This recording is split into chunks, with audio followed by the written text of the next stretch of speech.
What's up guys, and welcome back once again to Dowsett Reviews Tech. Today we're going to be checking out some really budget fans, and these are from Okinos, or Okinos, not sure how you pronounce it, so thank you to them for sending these out for me to test. These are their Infinity series, and this is a pack of 6, and they're like something crazy like £25 or something here in the UK for 6 fans, so absolute bargain price. But are they any good? So what we're going to do is unbox these, show you what they look like.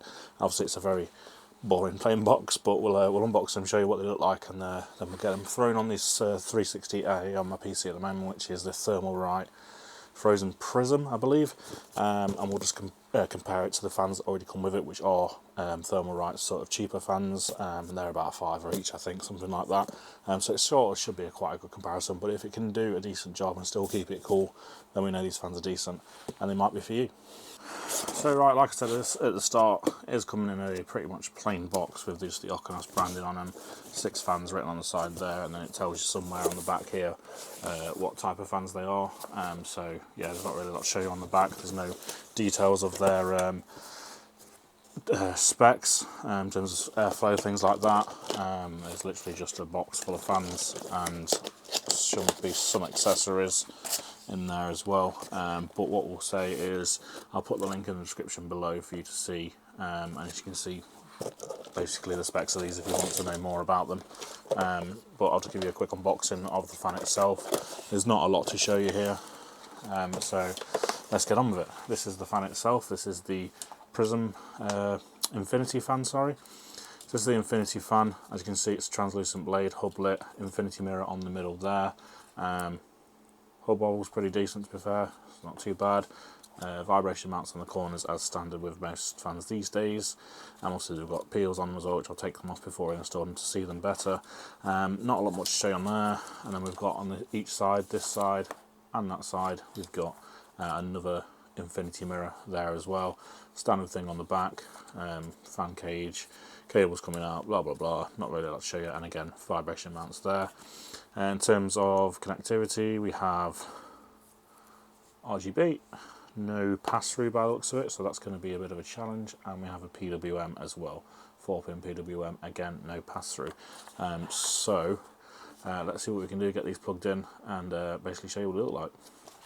Oh, and in this sort of little package that comes with it, you get a little box, loads of screws, and you also get a controller. So obviously you've got no pass-through, but you have got a controller, so you can get it plugged in and ready to go, and basically use it as it is, which is good to see. So at least you've got some way of plugging them all in without having to find your own way of splitting your RGB signal and everything like that. So we'll get these installed, see what they're like, and see how they perform.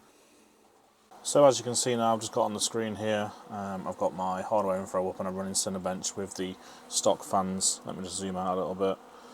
So Cinebench running, stock fans on this thermalright frozen prism cooler, and let me just zoom that back in again. You should be able to see that we're on the CPU package. We're currently at 80, average of 77, maximum of 80, and on the CPU itself 71, currently at 69, average of 66, and that's pretty much where it's stayed for the past few minutes now. So what I'm going to do is run it a few more minutes, and then I'll put the other ones on, and I'll come back up top and show you basically what it's doing with the new fans on, and if it got any higher on this as well, obviously I'll report that as well, and we'll see how it gets on with the new fans that are on it, and we'll obviously see how well they perform. Right, just before I go into the test results, I want to show you what they look like when they're plugged in. Now, unfortunately, you probably noticed the other two at the bottom aren't plugged in for RGB. Like I say, these aren't daisy chainable. They do have a controller with them. However, I can't find the SATA cable for my power supply, and I don't have one plugged in at the moment, so I can't power it. So currently, I've just got it running off the one header on my motherboard. So unfortunately, I'm having to just show you the one lit up, but you can still obviously see what it looks like. So you've got the Infinity mirror in the front there, apologies for the light on the camera, shine through on the blades, Infinity mirror on the side on that one. You've also got this line that I didn't mention before that goes all the way around there. You can see that there, and then you've also got Infinity mirror on the other side. So they do look pretty nice actually, really nice. Sort of reminiscence of the Lee Uni fans. Unfortunately they're not a uni fan clip together type, but yeah, they look very kind of similar in terms of style. So that's those. Let's go into the testing and show you how they perform.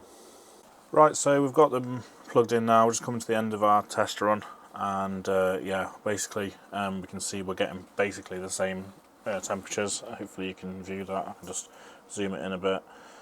So we're getting a current of 81, maximum of 81 on the package, 70 on the CPU, and an average of 1869. The average is a bit higher because it shot up a bit quicker, and it was actually when I first started it, the sort of idle temperatures were higher as well than when I started the last test. Bear in mind also the ambient temperature has been the same in here, around 12.5 degrees since I started both tests, so that's not to play a part in this, but as you can see I've just gone up to 82 maximum on there.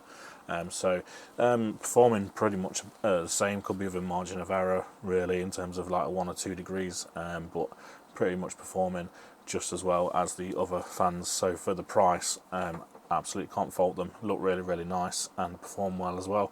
So if you're looking for a cheap set of fans, then this could be the ones for you.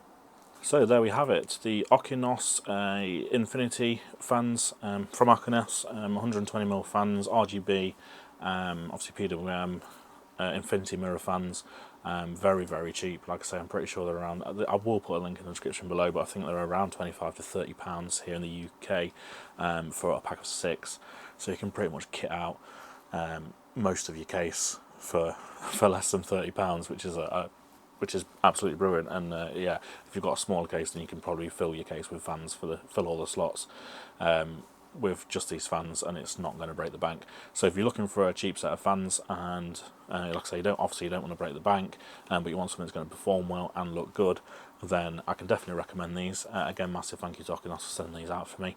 Hopefully I'll do some more of theirs in the future, but for now, I hope you liked this video. If you did, give it a thumbs up. If you didn't, give it a thumbs down, and leave me in the comments in the comment section below, and I'll be happy to get back to you. So thanks for watching, guys, and I'll see you soon. Goodbye.